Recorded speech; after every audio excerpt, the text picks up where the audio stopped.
Well, hello there, folks out on the internet and elsewhere, under the ocean and on top of the moon, wherever you may be. I'm sharpening my damn lawnmower blades. This is the tractor. It's a simple, basic 14-horse tractor.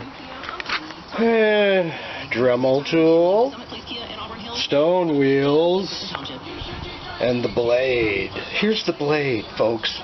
This is what a lawnmower blade looks like. Now, what you got to do is sharpen this edge right here, the cutting edge, and it takes a while. I haven't sharpened these in like 3 years, and I think it's time I sharpened them. They're pretty damn dull. So what I do, we'll go to video number 2 after this, video 1. I gotta switch this mower blade around in the vise. So there's the blade. What you gotta do, one side of this blade has an angle, the other one is flat. The bottom is a flat surface. And then your top of the blade up here is an angle, downward. So what you gotta do with the Dremel is make those two angles meet up so they make a point. And here's one of my favorite tools, Mr. Dremel. And I just kind of start cleaning it up on one side first. Pretty easy to do. Although I will mention, if you don't know what you're doing with a Dremel tool, don't touch it. This thing will hurt you if you don't know what you're doing with it. Especially with a cutoff wheel from metal. And you're just kind of running around a roller coaster. Sort of like a game show. Some type of wacko game show. And just kind of hit it for a minute. And please, put the tool off before you set it down. And then you just kind of run your finger on it and see how sharp it is. Ooh, that turned out pretty good for the first hit. Not bad. It's got to be sharp enough to where it feels like it would cut your skin if you were to push down on it. So it's, you get it as sharp as you can. It's not a razor blade, or an X-Acto blade, but it is a lawnmower blade. And the sharper you get it, the longer it will last.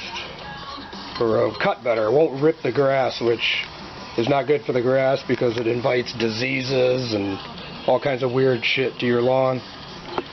So we'll hit it again.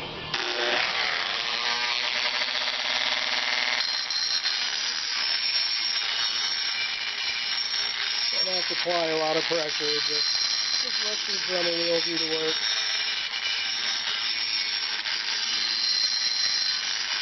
Plus I love that sound.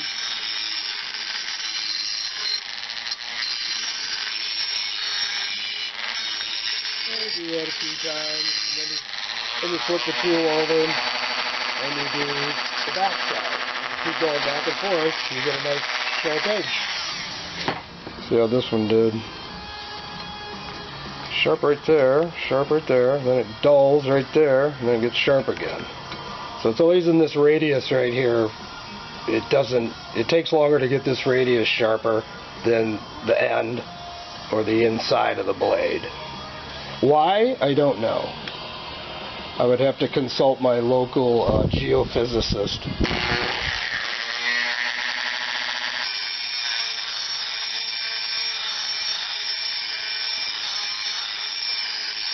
course, it could have something to do with the vortex induction magneto converter on the tractor. My tractor has a drag chute on the back of it also. Because I've got the fastest tractor in the neighborhood. Let's try that, see what happens. It's pretty sharp, not bad. Yeah, I wouldn't want to push my finger down on that. That wouldn't be good. And then, once you get them sharp, they go in the tractor, underneath in the deck, are these bolts and those 2 rotor drive pulley assemblies. These are a right-hand thread. I've heard stories that some mower deck pulley setups are a reverse thread, which means you would turn to the right to loosen it, and you would turn to the left counterclockwise to tighten it. But these are standard thread, so it worked out pretty good. I did have to soak the blades for like 3 or 4 days in WD-40 before those nuts would come loose. And I used a 1/2-inch breaker bar. I don't know where that went. Oh, it's up on a bench. I had to use a 1/2-inch breaker bar about 2 feet long to get those off there, because it was not easy. Those things did not want to come off there. But a little bit of D40. There's the breaker bar with an extension. If I need extra torque on a nut, I just put my piece of aluminum on there, grab the end of the aluminum, and rip it off there. So, anyways, well, this should work pretty good. I'll let you know next time around. Alrighty, 10K, over and out.